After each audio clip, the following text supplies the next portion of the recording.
Yeah, we can see most valuable skills. Right. So before I begin, I want to explain that my segment is a primer, okay? This concept of design thinking is quite large, and it can be a bit to digest.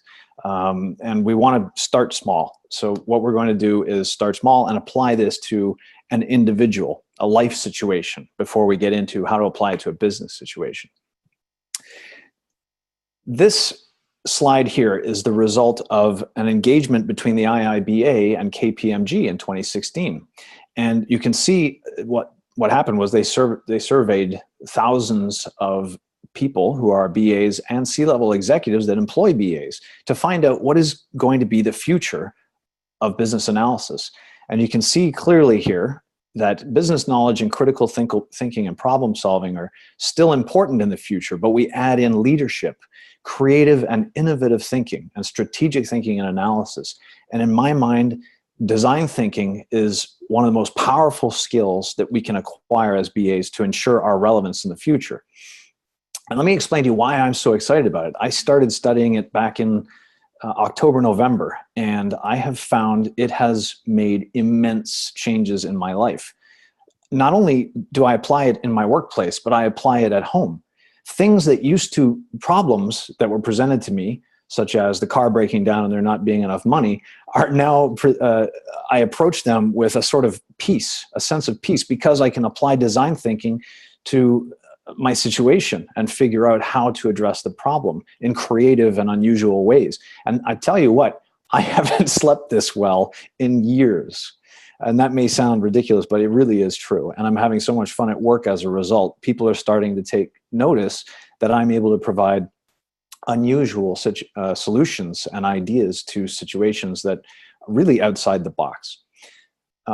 We as BAs are so often caught in the weeds. We're stuck down in the details, in the data, and that's not necessarily where we need to be to find creative and innovative solutions. We wind up ignoring radical change options. Design thinking is exactly the opposite of being caught in the weeds. It's an exercise in perspective and creativity, but it can be a bit daunting. Oops, I knew I would click the wrong button. So what you saw on Tony's slides was a few images like this. That can be a little intimidating. The process itself is, as he said, not linear. It is iterative. So we take a step and we analyze, and we take another step and we analyze, and we continually analyze, which is a good thing. And we see images. When I started researching design thinking online, you see images like this, where you have groups of people working together to prototype, and you have tables full of string and safety scissors and X-Acto knives and sticky notes, and they're supposed to build some representative prototype out of it. I have no creative or artistic skill whatsoever. So I found this to be intimidating. And we're not going to do that today. We're going to use our brains, we're going to use our creativity, and we're going to reason our way through a real life situation. In fact, this is my friend Claude. Claude is in a bit of a situation. I'm going to give you some of his background, his situation, before we get into applying the design thinking, because you need to understand and define the problem. And what often happens, this is just an image of one of those cardboard prototypes completed. We're not going to do that today. So here's Claude. He's a little bit of an unhappy character these days. You can see in the center, that's Claude. He's bald. He is not happy. He's in a marriage that's really giving him a lot of struggle. He's not in accord with his wife. They live in a house that is costly, and there's a lot of strife around not only that cost, but the labor to maintain the house. Relatedly, there's a stress around money. They're spending all this money. They have very good incomes, but they spend a lot of money in the house. They squander money in areas that they shouldn't. And retirement is a very unsure topic. He wants to feel more secure. Now, work, on the other hand, is going very well, but the organization has been through 3 reorgs in the last 2 years. And it's a constant moving target as to where he will be sitting in the future. So while he's enjoying himself, there is a lack of security. Now that we've examined the facts of his situation, let's just explain that he's ready for change. But change is really hard. And it's risky too. So like, how do you know that the change will be an improvement? You often don't. And that's where design thinking is great, because it encourages us to create low-risk prototypes, to implement those prototypes, test to see whether it's an improvement, and then iterate again. In fact, most people are so inured in their life pattern that they don't look at radical options. And this is true for businesses as well, not just people, but businesses. Let's talk about disruption for a second. Look at Uber. Uber disrupted the transportation industry in a huge way. And disruption, for some terrible reason, only seems to come in from the outside. It's never introduced from the top. That would be called self-disruption. And design thinking is the most beautiful solution for self-disruption. Most people simply swap out what was not good for something that is possibly, maybe, hopefully better. And as business analysts, we rely on facts. We rely on facts, and we take those facts and we apply logic and reason to deduce an outcome that is hopefully better. It's left brain thinking, while design thinking makes use of the other brain, the right brain. It makes immense use of feelings and creativity. I don't know about you, but feelings are not my strong suit. Just ask my wife. Creativity, neither. It's why I'm a BA. But in truth, starting solution design with feelings can be far more efficient and often comes up with better results. And if you're in doubt about feelings as a driver, here's a fact I read last week in doing some research, because we BAs are often skeptical until we have supporting facts. In the 14 years since 2004, half of all design firm acquisitions by other companies took place last year. Half. So how products make you feel has become so central to product design that design firms are being gobbled up. In my workplace, I don't know about yours, but in mine, very often design is an afterfact, where we create a product, we give it to some designers and ask them to slap a pretty face on it. And very often those designers' excellent opinions are ignored because it's too much work, it's too costly, and unfortunately products fail all the time as a result. I hate to hear that. I hate to tell that story. It's a great idea, though, to start your own design firm, because you got a good chance of being gobbled up. Good retirement plan. Maybe I should tell Claude to do that. All right, and so we're talking about empathy, and a synonym for empathy is feelings.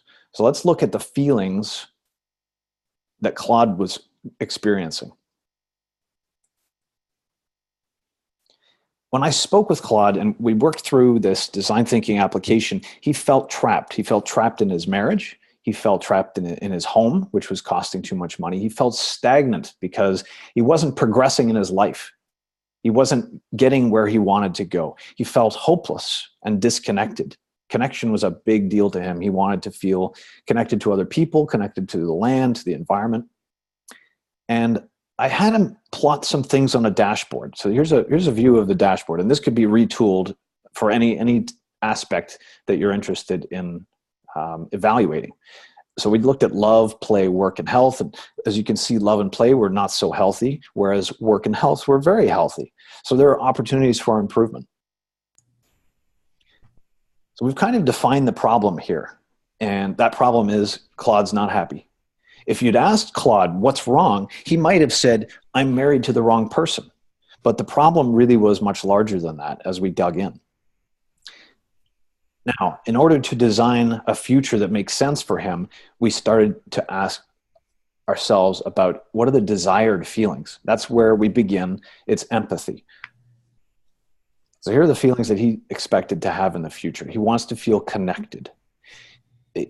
As I said, he really wants to be with other people. He wants to be with like-minded people and spending a lot of time with those people, not just periodically, not spending 8 hours a day with his coworkers that he has nothing in common with. He wants to feel aligned with his beliefs and values. He's kind of a hippie at heart. He wants to be more in line with the environment, protection. He doesn't want to be reliant on big systems and going to the grocery store every day, which is part of the safety there. He also wants to have safety around his future, his retirement. It really concerns him that they don't have much put aside and they're getting up there in years. He really wants to feel stimulated. he needs to have intelligent discourse and humor.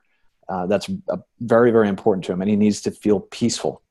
The discord at home is a big problem. There's too much arguing, and it's got to go away. So now that we've looked at the desired feelings, we can start to prototype and ideate to find options that make sense. I've pushed the wrong button again. Okay, so we went through this ideation phase, and we put together 3 different options. Each one gets progressively more complicated. And this, guys, pay attention, because this is where I'm going to start asking for your involvement via chat, or you can unmute your microphone and toss some ideas out. So plan number 1, Claude is going to make some small modifications to his life. He wants to feel connected. So maybe there's a way to build community into his life. He wants to be more aligned with environmental concerns, with his social and economic concerns, and stimulated, safe, and peaceful. So I'm going to ask you to type into the chat window and give me some ideas as to what you think would be worthwhile changes to his life that he could prototype and then test. And I'm having trouble seeing that window. So maybe you could help me out, Tony. I haven't got 2 monitors today. Yep, I've got one that says, join the IIBA Central Florida chapter. So that goes under stimulated. I like that. That's good. He's a contractor, but that's right. Okay. Volunteering in the community. That's good. Connected. Yep. Yep. Volunteer with an environmental group in his area. Nice. Perfect. Start a garden. Start a garden. Perfect. I love that. Mm-hmm. That's very low risk. And soothing sometimes. And soothing. Unless and you're dirty. me, I would probably kill half of my garden. I'm with you. All right. Make an effort to connect with colleagues and friends, maybe every Friday. And here's one, Reid, that I know you'll appreciate. Do yoga. Yes, perfect. I like that. Those are all really simple. And I can't wait to get to the more radical ideas. But yeah, those are all right. So one of the issues was that safety, and we didn't cover safety, and that house was a big stress. So nobody mentioned this, but I'm sure you were possibly thinking it. One way to prototype a reduction in cost would be to go and rent an Airbnb, a smaller place nearby, and see what it's like to move to a smaller place that has lower cost, but is also probably quite a bit tighter. He lives pretty well right now. So would he be able to drop his standard of living and still be happy? Start attending meetups for intellectual engagement. And as you said, IIBA. Find community, yoga, look at O Weekly. I mean, that's really simple stuff. We're not talking about major changes there. It's you go and attend something. Buy a composting toilet. It's something that bothers him, that we defecate into fresh water and the rest of the world doesn't have fresh water. So it's a simple one. And like you said, start a garden. Very cool. So now under test, we have, at the time, I only came up with this one idea, and that was to use this gauge and mark graphically on a piece of paper what the gauge looks like now, and the gauge looks like when you're after, let's say, 4 weeks into applying some of these changes, and measure it over time. And we got a little bit more creative in the next one. So let's look at ideation plan number 2. Same concept. So how could we get even more radical? I'm going to ask the team again, what could we do that would be more radical changes to Claude's life to bring him all the things that he wants? All right. So we're getting a little bigger with our ideas here, huh? Yep.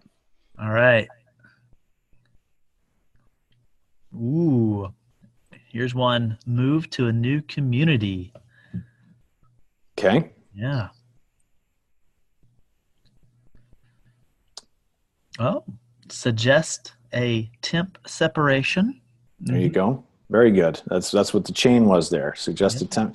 Get that peace for a little while. And while that may be difficult to do, it can be the most beneficial thing sometimes. Yeah. Go back to school. Ride a bicycle to work. Ooh, I didn't think of that one. Yeah, clever. That might be viable. Mm-hmm. All right. I think let's okay. get it. Yep. Good. Those are all good ideas. Really good. And so volunteer work was one, and you mentioned that somebody mentioned that on the previous slide. It's a great idea. Maybe for intellectual engagement, go back to community college or look at an online degree, because those tend to be pretty low cost. Trial separation from the spouse, Airbnb a tiny house. So now we're talking about really radical changes. If he's super concerned about his retirement, he's got to do something radical to reduce his costs. And selling your house and buying a tiny house and just paying a lot rent can be a big difference. And maybe an option is build a community rather than just attending yoga classes. Maybe you start your own yoga class or meditation group or whatever it might be. And then I like this. This was good. Tony and I were brainstorming yesterday. We thought, hey, geez, we got to come up with some better way to test this than some stupid gauge. And we came up, and Tony said, well, what about his blood pressure? It's probably going to go down over time. So that's good. So you can start medically like that. That's a totally viable option. I mean, he's stressed out right now, and you might see a marked decrease in his blood pressure over time. Start diarizing, or keep a diary for a few months and see how that input changes over that time period. Some people love sleep apps, and I thought that would be a great idea. You run the sleep app from the beginning to the end and see those apps graph your sleep quality over time. So it's real empirical evidence. And then you might also be able to, this was Tony's idea, is look at your reduction in drugs like Zoloft. Maybe he's on Zoloft. That's a great idea. I love that. I love how you tabbed that one on me. Appreciate that. Yep. The resident druggie past president. Oh, zinger. Plan 3. Who's got an idea for a really radical change? We were getting pretty close with find a new community. All right. In the chat, what do you have? Big ideas. Thinking large. Maybe even bigger than large. Ginormous. This is so hard. ... Yes. This is why organizations have sticky notes on the boards. All right. Raise chickens for eggs and food. Ooh, join an improvisation group. Improvisation. Sorry. Improv. Yeah, an improv. Yeah, that's good. Sell your house. Start a nonprofit.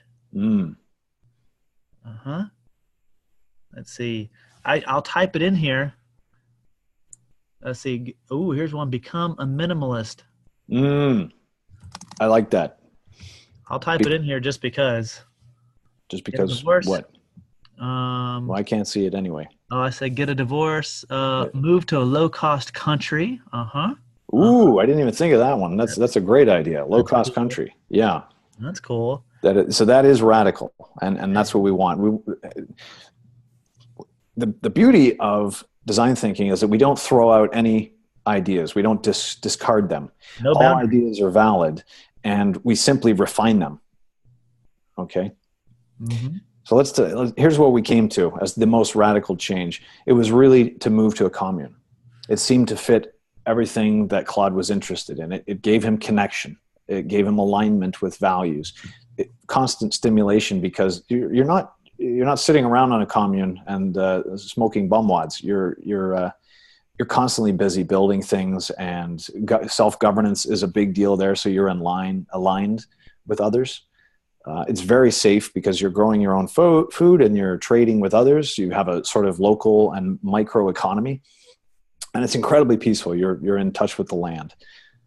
So how do you think we could prototype and test that? I'm really stretching your imaginations now, but how would you prototype this? Because you don't necessarily want to pick up and change your whole life, move to a commune, and not be able to go backwards.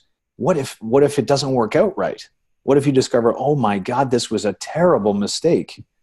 You need to have some safety. So the prototyping here has to do with, what can we do that's incredibly low risk? What do we got?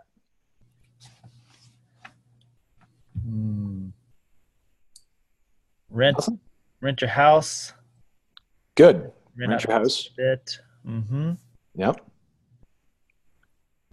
Spend a vacation there. Travel to Israel and live on kibbutz. Kibbutz. Yes, very good. Excellent. So that's exactly right. Take a vacation to a community. They will rent you a room for a short time. Most communities across the U.S. and Canada, we discovered, will actually take prospective members in at no cost for a month. Others have a free, work to stay type arrangement. You could take a leave of absence from your job. A lot of organizations like mine allow that, depending on how critical you are. And we know I'm not critical, so I could probably go at any time. You could quit your job in the case that you're not that happy and you're marketable. You could come back and just rent out your house while you're gone.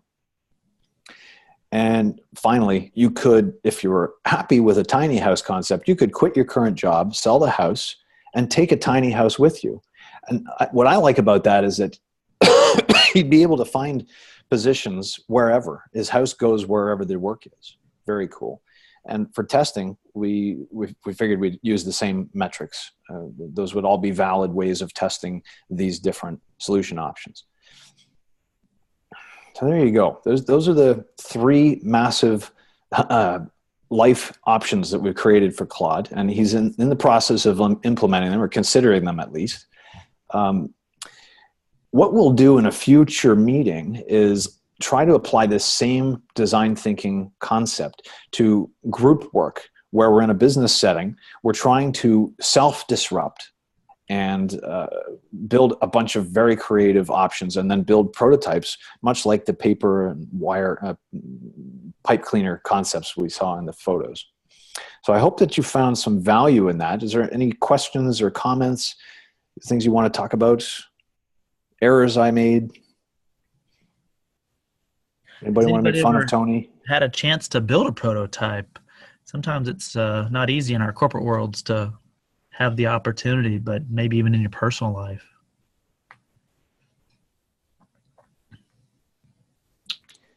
Who's ever built a paper airplane? Prototype. Prototype, exactly. Yeah. Who's given up after the first iteration? This girl. Yeah, I understand that. What I do love about this is that, you can utilize this and scale it down. You can scale it down, scale it up, to solve a small problem in your life or at work, or, maybe even apply it at work on a larger project, if you get that approved through your project governance committee. So I love the process with design thinking.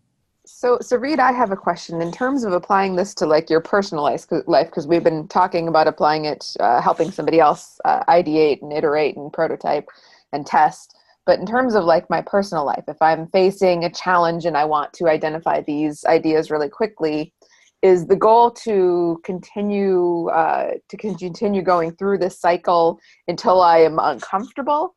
Is the goal to, I know Tony said you can scale it up, scale it down. Is the goal to like push myself to think really radical and then bring it to reality? Is it case by case? I wouldn't think that you would be uncomfortable. I don't think discomfort is a necessary point in this exercise. In fact, I have found it to be incredibly freeing. As business analysts, you get an opportunity to forget your data, forget your ecosystems, forget your management, forget what committees would say no to inevitably, and throw all that out the window and start fresh and say, my God, my customers want to feel X, Y, and Z when they use our product.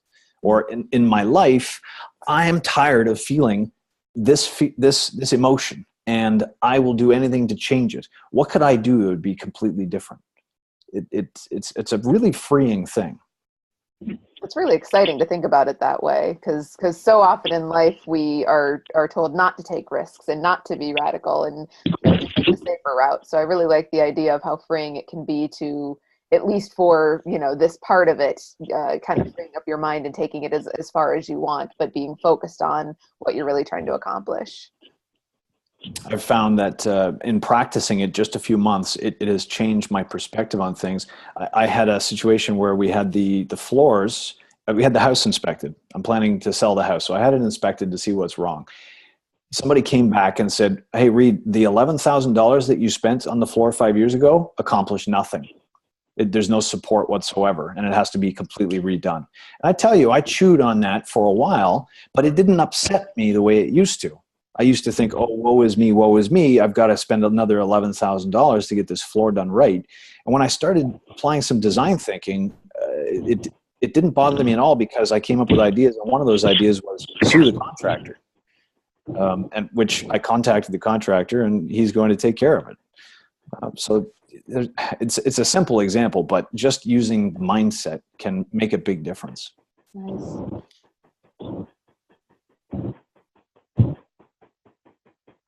Any other questions or thoughts?